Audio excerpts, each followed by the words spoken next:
Hello, আমার নাম হচ্ছে প্রিয়াঙ্কা আর আমি থাকি উডুপি কর্ণাটকাতে। তো এবারের আমার দিওয়ালিটা কিন্তু খুব কিউট গেছে। তোমাদের দিওয়ালি কেমন গেছে সেটা শেয়ার করার জন্যেই আমি তোমাদের সাথে আজকে এই ব্লগটা বানাচ্ছি। তো দিওয়ালিটা আমার এবারে খুব কিউট এই জন্য গেছে কারণ আমার মা বাবা এখানেই ছিল। আর এই দেখো, এটা হচ্ছে আমার বাড়ির ডেকোরেশন, যেটা আমি নিজে নিজেই করেছি। কেমন লাগছে জানিও। সরি, মিথ্যা কথা বললাম, বাবাও হেল্প করে দিয়েছে। বাট অন্যবার কিন্তু নিজে নিজেই করি, যেহেতু এবার বাবা ছিল। বাবা আমাকে লাইটগুলো একটু চেটাতে হেল্প করে দিল, কারণ আমার না দিওয়ালি মানে গোটা ঘরে লাইট জ্বালাতে ভালো লাগে। তার সাথে তুলসী গাছে লাইট দেবো না কী করে হতে পারে, তুলসী গাছও তো একটা প্রদীপ জ্বালাতে হয়। আর অফিসে যেন ছিল একটা ছোট্ট দিওয়ালি সেলিব্রেশন, সেখানে ছিল পিওর সাউথ ইন্ডিয়ান ভেজ থালি। খাবারগুলো অসাধারণ ছিল, কিন্তু খাবারের নামগুলো আমি জানি না।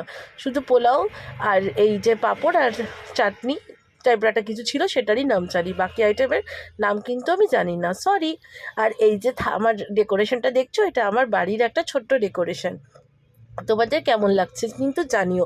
আমার কিন্তু এই ছোট্ট ডেকোরেশনটা খুব ভালো লাগছিল যখন আমি করছিলাম, আর করার পরে নিজেকে অ্যাডমায়ার করছিলাম। ও তোমাদের দিওয়ালি কেমন গেল? তোমরা কি কি খেলে আর কি কিভাবে কাটালে সেটা কিন্তু আমাকে জানাতে ভুলো না।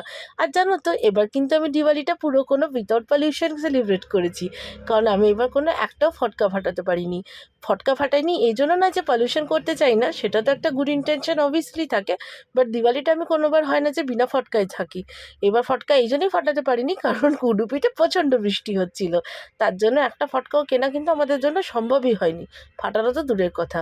আর তোমরা যারা যেখান থেকেই দেখছো আমার ব্লগটা, তারা তোমরা কটা ফটকা ফাটিছো আর কত দিন অবধি ফাটিছো আমাকে কিন্তু জানিও। জানি প্রচণ্ড পলিউশন হয়, কিন্তু একটু একটু তো দিওয়ালির সময় করতে খুব ইচ্ছে করে, তাই আমি খুব বেশি লাউড সাউন্ডওয়ালা তো ফাটাই না।